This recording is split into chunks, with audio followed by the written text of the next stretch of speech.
আসসালামু আলাইকুম। আশা করি সকলেই ভালো আছেন। সুপ্রিয় চাকরি প্রত্যাশী ভাই ও বোনেরা, টাঙ্গাইল জেলা প্রশাসকের কার্যালয়ে নিয়োগ সার্কুলার প্রকাশ করা হয়েছে। মোটামুটি অনেক বড় একটি নিয়োগ সার্কুলার টাঙ্গাইল জেলার জন্য।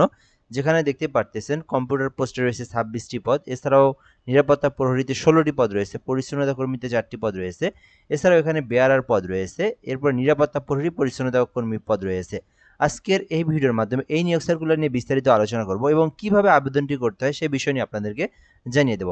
আপনারা আমাদের মাধ্যমে আবেদন করতে পারবেন। কমেন্ট বক্সে হোয়াটসঅ্যাপ নাম্বার দেওয়া রয়েছে, ওই নাম্বারে যোগাযোগ করে। এটি মূলত টাঙ্গাইল জেলার নিয়োগ সার্কুলার। এখানে বলা হয়েছে যে টাঙ্গাইল জেলার সার্কিট হাউস এবং টাঙ্গাইল জেলা নির্বাহী উপজেলা পরিষদের কার্যালয়ে নিয়োগ সার্কুলারটি প্রকাশ করা হয়েছে। অর্থাৎ কর্মস্থল হবে টাঙ্গাইল জেলার সার্কিট হাউস এবং টাঙ্গাইল জেলার উপজেলা নির্বাহী অফিসারের কার্যালয় সমূহতে কিন্তু আপনাকে নিয়োগ দেওয়া হবে। এরপরে বলা হয়েছে এই সার্কুলারে শুধুমাত্র টাঙ্গাইল জেলার যারা স্থায়ী বাসিন্দা তারাই শুধুমাত্র আবেদন করতে পারবেন। আর আবেদনটা অবশ্যই ডিসি টাঙ্গাইল টেলিটক.কম বিডি থেকে আবেদন করতে হবে। টাঙ্গাইল জেলার ছেলে হোক মেয়ে হোক উভয় প্রার্থীরাই আবেদন করতে পারবেন। সো আশা করি আপনারা বুঝতে পেরেছেন। প্রথম পদের নাম সহকারী অফিস সহকারী কাম কম্পিউটার মুদ্রাক্ষরিক।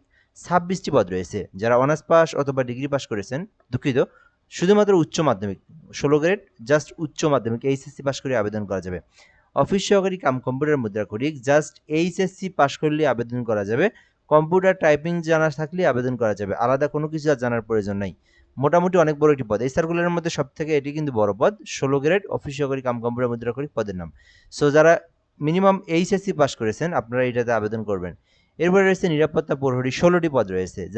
যারা এসএসসি পাস করেছেন, শুধুমাত্র এসএসসি পাস করে নিজের জেলাতে সরকারি চাকরি খুঁজতেছেন, অবশ্যই নিরাপত্তা প্রহরীতে আবেদন করবেন।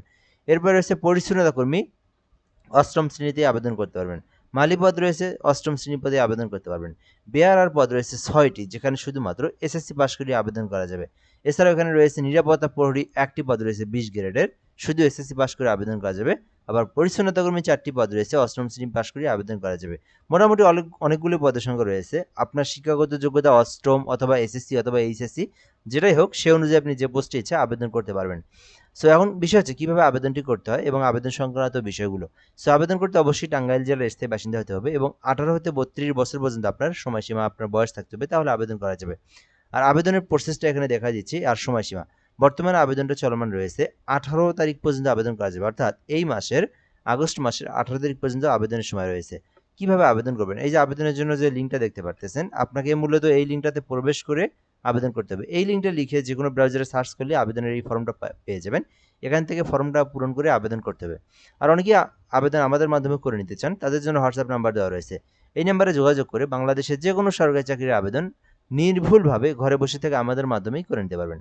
তো প্রথমত এই ফর্মটা আসলে আপনার সামনে, প্রথমত আপনি আপনার নিজের নাম ইংরেজি বাংলা লিখবেন, পিতামাতার নাম লিখবেন, ডেট অফ বার্থ লিখবেন, এরপরে ধর্ম, এরপরে আপনার জেন্ডার, এরপরে ন্যাশনাল আইডি, এরপরে বার্থ রেজিস্ট্রেশন। ন্যাশনাল আইডি থাকলে জন্মসনদ দেওয়ার প্রয়োজন নেই। এরপরে আপনার এখান থেকে পাসপোর্ট যদি থেকে থাকে দিলেন, না থাকলে নাই। মেরিটাল স্ট্যাটাস, এরপরে মোবাইল নাম্বারটা দিবেন, কোটা দিবেন। এরপরে যদি আপনার কোনো সরকারি চাকরি কোটা থাকলে থাকলেও, না থাকলে নো করে দিবেন। এরপর আপনি যদি কোনো চাকরিজীবী হয়ে থাকেন, সরকারি অথবা বেসরকারি বা আধা সাময়িক যেকোনো, সেটা আপনি এখানে দিবেন, না থাকলে দেওয়ার প্রয়োজন নেই, নো করে দিবেন। এরপরে কেয়ার অফ, এখানে আপনার অভিভাবকের নাম দিবেন। এরপরে এখানে আপনি আপনার গ্রামের নাম, জেলা, উপজেলা, পোস্ট অফিস, পোস্ট কোড দিবেন। সুন্দরভাবে এই তথ্যগুলো পূরণ করে দেওয়ার পরে আপনার এসএসসির তথ্যটা পূরণ করতে হবে, অর্থাৎ আপনার শিক্ষাগত যোগ্যতা। আপনি ৮ম শ্রেণীর কোনো পোস্টে আবেদন করলে সেক্ষেত্রে আপনার ৮ম শ্রেণীর তথ্য দিতে হবে। আর যদি আপনি এসএসসি, মিনিমাম এসএসসি থেকে শুরু করে যে পদগুলো, সেগুলোতে অবশ্যই এসএসসির তথ্য এখানে সিলেক্ট করবেন। এক্সামিনেশন নাম দিবেন, রোল নাম্বার দিবেন, এরপরে আপনি এখান থেকে সাবজেক্ট দিবেন। এরপরে বোর্ড রেজাল্ট, পাসিং ইয়ার। যদি আপনি আরও আপনার শিক্ষাগত যোগ্যতা থাকে সেটা আপনি অ্যাড করে দিবেন, ঠিক আছে? এভাবে আপনি আপনার ইনফরমেশনগুলো দেওয়ার পরে আপনি পরবর্তী পেজে চলে আসবেন। আসার পরে আপনার একটা ছবি এবং স্বাক্ষর, যেটা ফটোশপের মাধ্যমে সাইজ করে আপনাকে এখানে আপলোড করতে হবে। দেন আপনাদেরকে এখানে সাবমিট করতে হবে। সাবমিট হয়ে গেলে আপনাদের কিন্তু আবেদনের কাজ শেষ। পরবর্তী আপনার কাজ হচ্ছে সরকারি ফি পেমেন্ট করা। সরকারি ফি এখানে দেওয়া রয়েছে। কোন পোস্টের জন্য কত টাকা এখানে দেখতে পারতেছেন। আপনার ২ থেকে ৭ এর মধ্যে আবেদন করলে আপনাকে, প্রথম পদে আবেদন করলে ১১২, পরবর্তী যেকোনো পোস্টে আবেদন করলে ৫৬। তো মিনিমাম আপনাদের ফোনের জন্য আরও ১০ টাকা এক্সট্রা রিচার্জ থাকে। দেন আপনারা পেমেন্টটা করতে পারবেন। ডিসি টাঙ্গাইল লিখবেন, এরপরে ইউজার আইডি লিখবেন, এরপরে আপনার 163 পোল্ট্রি নাম্বার সেন্ড করবেন। সেন্ড করলে একটা পিন নাম্বার দিয়ে আপনার আবার 163 পোল্ট্রি নাম্বার সেন্ড করলে আপনার পেমেন্ট হয়ে যাবে। সো এইভাবে আপনার আবেদনটি করতে হবে। যেহেতু নিজের জেলার একটি চাকরি মোটামুটি অনেক বড় একটি নিয়োগ সার্কুলার, আবেদন করতে চাইলে করতে পারেন। আজকের ভিডিওটা এই পর্যন্তই। ভালো থাকবেন। আসসালামু আলাইকুম।